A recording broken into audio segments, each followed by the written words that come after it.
मैंने ये 4 मिसरे उसी वक्त लिखे जब बिहार के नतीजे हमारे सामने आए।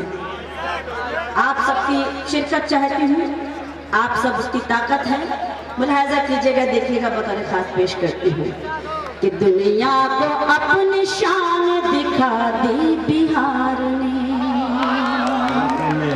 दुनिया को अपनी शान दिखा दी बिहार ने, कश्ती अदावतों की जला दी बिहार ने, कश्ती अदावतों की जला दी बिहार ने।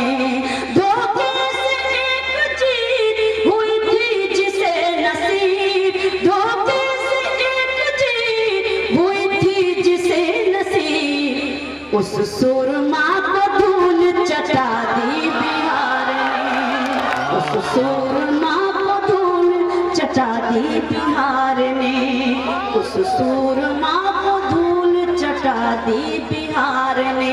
4 मिसरे ये भी पेश करती हूँ और डाई से भी शिरकत चाहती हूँ, मुलाहाजा कीजिएगा। देखिए समातें बहुत ज़्यादा हैं, लोगों को शायद कुछ बैठने की जगह नहीं मिल रही है, लेकिन आप सुन बहुत अच्छा रहे, इतना मैं जानती हूँ।